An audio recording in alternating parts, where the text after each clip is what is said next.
Things remembered by the gate kids. One of the biggest ones is being pulled out of class at a random time while everything else was going on. And usually it was just that one person that was being led out of class by usually somebody that they didn't know, somebody that was apparently part of the school or maybe not even part of the school, who then led you to another room somewhere in that facility, most times, if you weren't already taken off of campus for whatever reason. Usually the parents were somehow involved when it came to stuff like that. But that's where it kind of differs, because people who were actually in, let's say, the higher education classes, their parents were notified about certain things. Those aren't necessarily the gate kids that people are talking about. When they're talking about gate kids, they're talking about the people who have these really weird interactions and incidents in tellings of testing on them. So after you were taken into this other room, upon entering, there was either somebody standing just outside of the door or in the room, just like right onto your right. So right when you walk in, let's just say he or she is standing off to your right. And right when you walk in, they hand you a little cup, let's say like a little Dixie cup, that has this pink liquid in it. And you're told to drink it. And it's not what everybody thought was being like a fluoride tablet or fluoride or the pink tablets that they would give you at certain schools. This was not that. This was something else. A lot of claims saying that it felt chalky. Some claimed it being similar to Pepto-Bismol. There were other accounts saying that it tasted like candy, which kind of coincides with the fluoride ones, with the bubblegum taste. But there were a crazy amount of recollections that didn't have that bubblegum taste. It was just chalky, bitter, like it's just weird. They forced these kids to drink it. Certain accounts will say that that's either upon entering or even leaving that they'd have you do that. And the argument in that is that a lot of the gate kids believed that this was a way that they were making them misremember, or possibly just eradicating their memory and event entirely within them. And within this room, you would be seated facing away from the opening of the room, and you normally face like a wall. And if there was like some type of, like, let's say a window, they would put something over the window to block that out, so there would be no light. You wouldn't be able to see anybody or anything. The person who like walked in there with you somehow would disappear, and there'd be this other person that was in there. It was usually the person that like handed you the pink fluoride stuff that people say is the pink fluoride stuff. Believe whatever you want, but while you're standing in there, the person would be having you do these tests, and these tests would vary day by day. It just depended on what you were, I guess, being aimed to be taught. But that's the thing, is that during these tests, it was never explained what you were doing, whether you succeeded or you failed. There was nothing. So basically, imagine you're sitting at a table facing away from somebody. You're not even allowed to look back. And they put these cards down in front of you, right? And they're Zener cards. So you have like a square, you have like these three wavy lines, a plus sign. They either put it in front of you, or if you already knew what like the images look like, they would be holding one card and they'd be standing behind you. And they would ask you what's on the card, but they wouldn't show it to you. They wouldn't do anything. It literally, you just sit down, what's on the card. It didn't matter if you were right or wrong. They would never give you anything. They would not lead you to believe that you succeeded or failed in any way. You couldn't hear it in tone. You couldn't see it in their mannerisms. It was just, they continued on.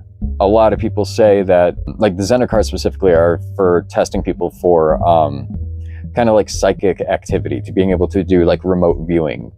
And some say that's the whole point of what gate is that they were trying to train these kids into being able to have this profound perception and being able to kind of like navigate the astral realm and see certain things. And the scary part about that, there's CIA documents that actually talk about that, about going into the realm, like the next realm, the next area, the holographic realm and universe that we are in. It's expansive. It is crazy, but they have released documents about that and trying to go into the psyche and understand everything. And it's thought-provoking, I'll say that. If you've seen Welcome to Derry, or I guess even if you've seen The Shining, going back to that, it's basically what Dick Hallorann can do.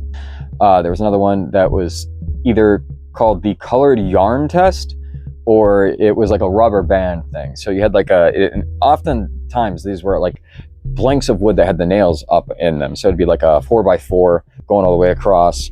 It had these weird timed puzzles of like trying to like discombobulate the thing and untangle it in a very certain amount of time. And sometimes you'd make it, sometimes you wouldn't. Again, no answer whether you were doing right or wrong.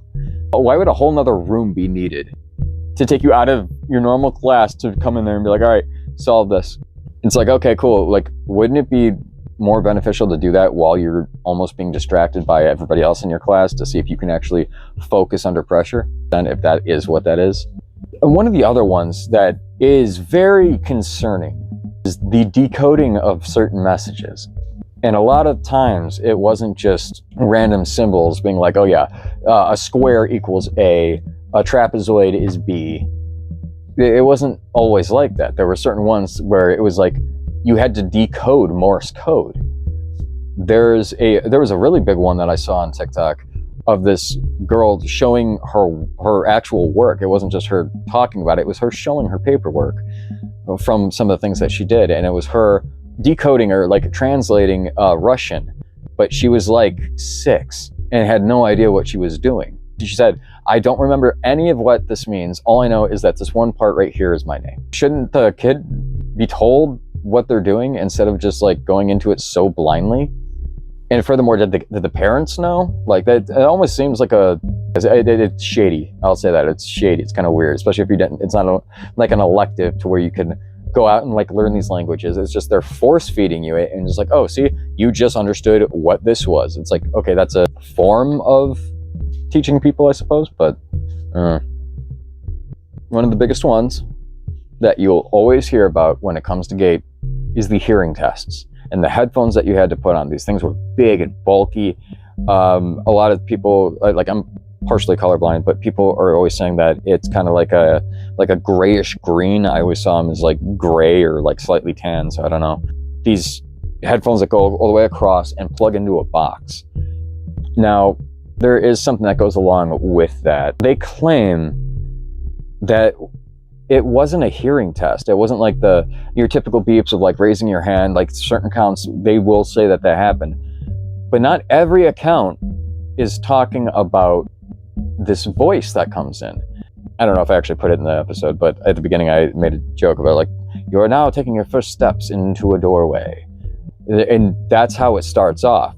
It's supposed to like calm you and open you up into something else.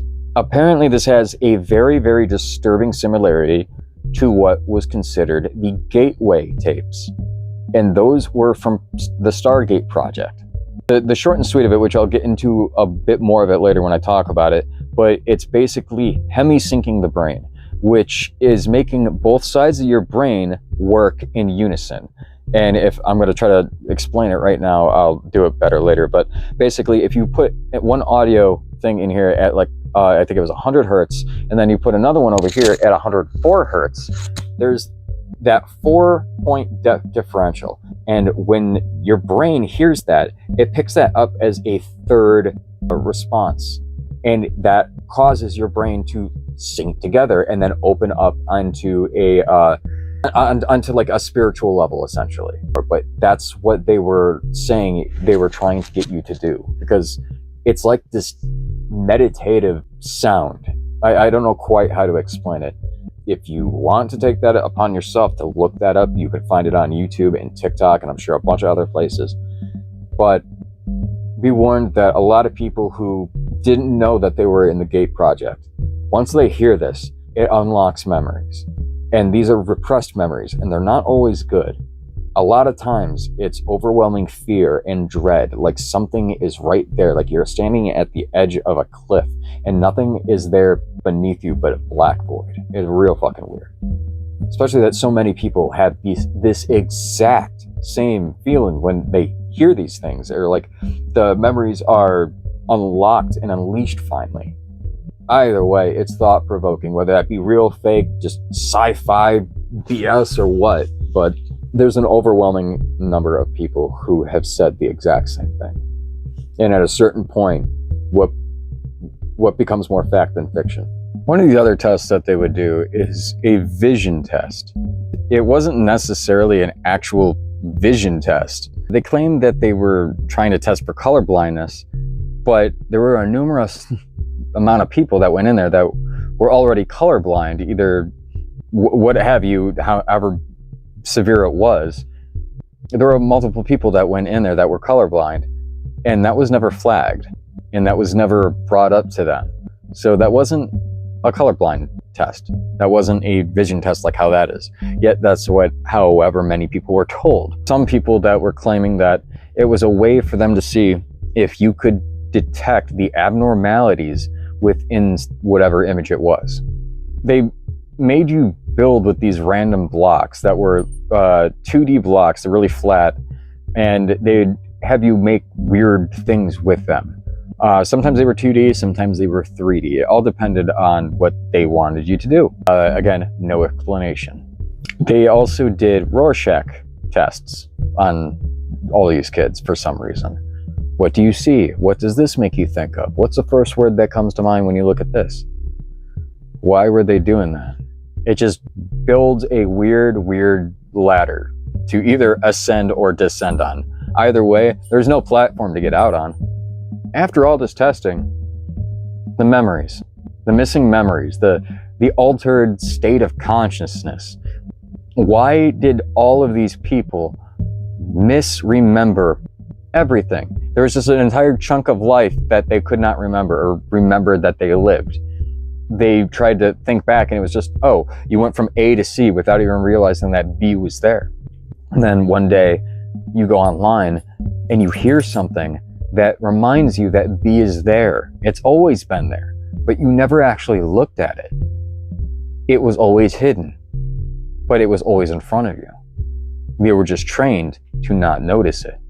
All of these people have missing memories. Not every single official gate kid, as in they learned, they went to these big buildings or anything, but some of them still claim that a lot of these stories have some type of validity to them. There's a foot in the actual real world that we know and understand. To what reach of that understanding do we actually comprehend? Now we got to talk about